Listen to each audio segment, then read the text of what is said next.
Si Gregorio Santillan nailhan sa kadaghanan sa pangalan nga Boy, usa kaniadto ka miyembro sa sangguniang panglungsod sa dakbayan sa San Carlos, maoy natudlo nga bag-ong city administrator sugod sa Setyembre 2, 2013, hulit kang Franny Tulsidas nga mitaliwan ni adtong Hulyo 21, 2013. Kini sumala sa gipagawas nga kamanduan ni Mayor Gingo Valmayor pinaagi sa Executive Order No. 67, Series of 2013, nitong Agosto 30, 2013. Si Boy Santillan nagsilbi sa SP sulod sa duha ka termino kung 18 ka tuig o gihupta ng chairmanship sa Committee on Public Works and Engineering antes sa iyang pagbiya sa konseho.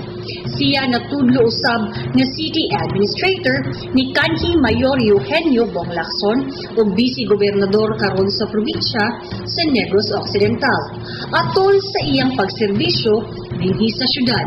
Una siyang napili ug nahimong SP member sugod niadtong Hulyo 1, 1992 hangtod Hunyo 30, 2001, sulod sa unang termino.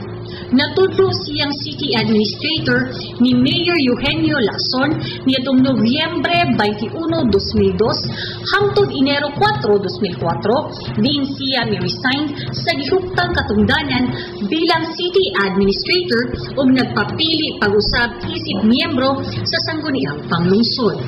Siya nagsilbi sa ikaduhang higayon nga SP member niadtong Hulyo 1, 2004 ug palaran nga gihuptan ang maong posisyon sa ikaduha na usab ka termino hangtod Hunyo 30, 2013. Naminyo siya sa iyang kapikas nga si Milagros Yuvenco Santillan ug gihatagan og unong kabuok anak nga sila si Gwen, Wilbert, Magdalena, Gregorio Jr., Carmel o Christine.